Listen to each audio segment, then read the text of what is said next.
students, today's topic in polysaccharides, especially starch and cellulose.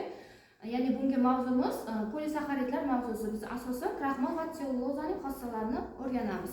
Polysaccharides are complex carbohydrates made of many glucose units. They are very important in living organisms and nature. Ya'ni polisakharidlar organizmda va tabiatda keng tarqalgan organik moddalar hisoblanadi. Ularni bizlar asosan o'simliklarning kletka devorlarida ko'rsak bo'ladi. Bizlarda inson organizmida esa ko'proq energiya manbai bo'lib hisoblanadi. For example, starch is an energy storage substance in plants. We eat starch in everyday life, like food like potatoes, yes, and rice and bread. So cellulose, on the other hand, the main component of plant cell walls. Ya'ni bu o'simliklarning asosiy qismi, tarkibiy qismi bo'lib hisoblanadi. It gives strength and structure to plants. Ya'ni o'simliklarning va daraxtlarning asosiy strukturali tuzilish hisoblanadi ekan. Bizlar o'simliklardan bilasizlar, qog'oz sanoatida foydalanamiz, ya'ni tarkibi selluloza bo'lgani uchun. It's also found in paper, cotton and wood. Ya'ni paxtada, tabiiy o'simlik sifatida va yog'ochlarda uchrashimiz mumkin. Interestingly, both starch and cellulose are made of glucose units, but their properties are very different. Ya'ni kraxmal va glyukozaning formulasi bir xil bo'lgani bilan ular tarkibi va kimyoviy tuzilish jihatdan bir-biridan katta farq bor ekan.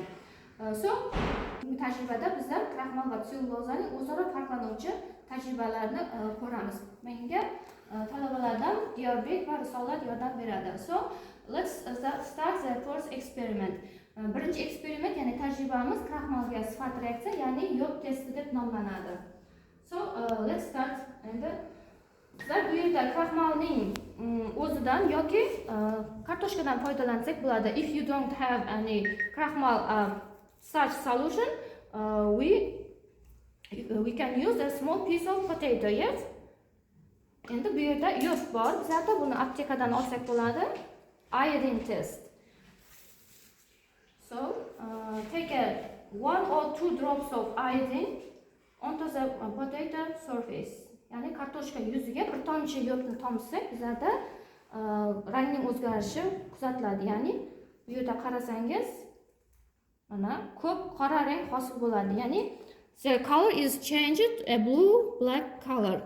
Bu bizlarda kraxmalning, ya'ni kartoshkada bizlar bilamiz, kraxmal juda ham ko'p miqdorda uchrashar ekan. Agarda rang o'zgarmasa, bu yerda if there is no starch, the color will remain yellow or brown bo'ladi. Ya'ni agar kraxmal bo'lmasa, sariq yoki qo'ng'ir rang hosil bo'ladi. So, endi ikkinchi tajribamizda bizlar sellulozaning va nitrosellulozaning farqini ko'ramiz. Ya'ni buning uchun bizlar reagentlardan nitric acid and sulfuric acid kislotalarning aralashmasini tayyorlab olamiz. Take a glass of and add a small amount of sulfuric and nitric acid.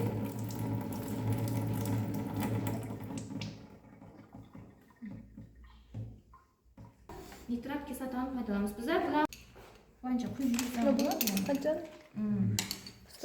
Hozir paxta botgancha olamiz. So, we add nitric acid. Bo'ldi, endi concentrated sulfuric acid. Shuncha miqdorda qo'yasam, bu o'zi.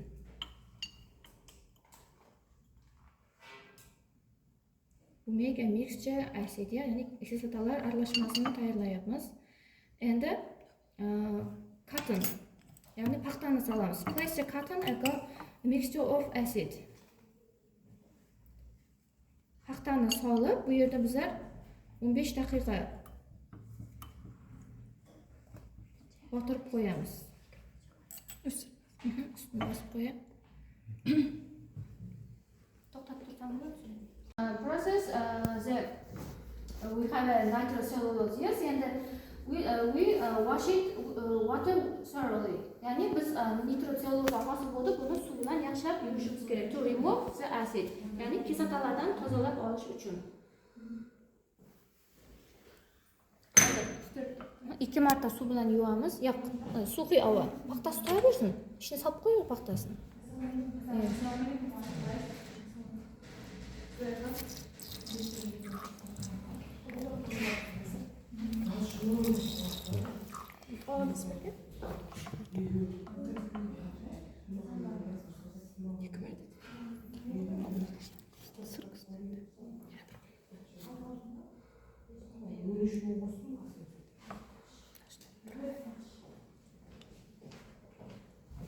İki marta suv bilan yuvaylik. Yine bir To'kib tashlasangiz ham bo'ladi buni.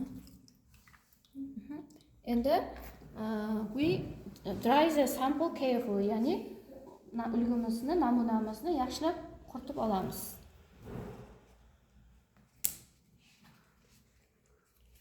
Bu yoqqa nima qil? Rakovinaga. Ko'proq olsang, endi 2-3 marta quritamiz. Bitta qog'ozdan foydalansak ham bo'ladi. After then we have nitrocellulose, ya'ni nitrocellulose hosil bo'lishi. Suvdan va kislotadan tozalayapmiz-da hozir quritib.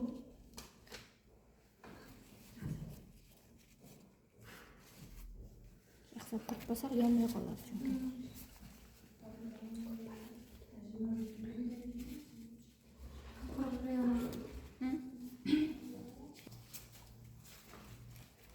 Quriyaptimi?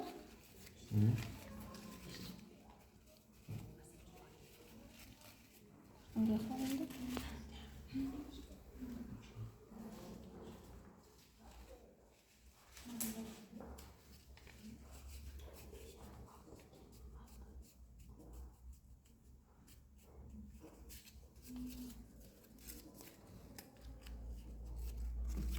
We will compare its burning with ordinary cellulose. Ya'ni oddiy paxta biz bilasek pure cellulose, ya'ni toza sellulozadan iborat. Va bu qo'limdagi nitrocellulose.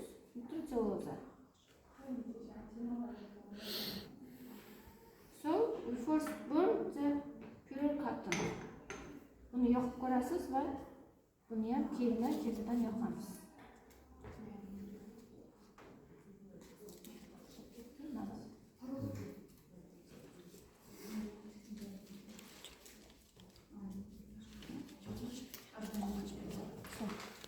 Mana ko'pirtma olib yoqib qo'ying.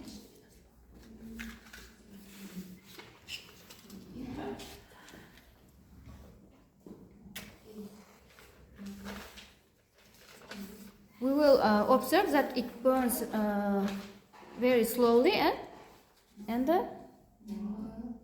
ya'ni paxtamiz juda sekin yonadi bu yerda. With a yellow flame and leaves ash, ya'ni ash deganimiz bu yerda kul qoladi-ya paxtadan. So sekin yondi, buni ko'rdingiz-ya?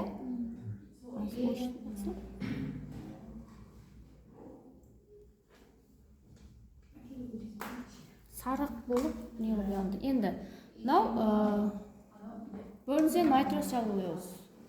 Endi nitrocellulozani yoqib ko'ramiz va yonganda farqini ko'ramiz-da bu yerda.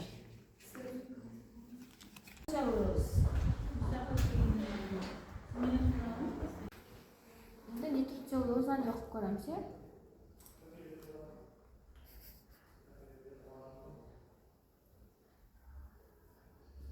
Nitrocellulose burns very quickly and there is no ash. Ya'ni nitrocellulose juda tez yonib ketadi va o'zidan kul ham qoldirmaydi.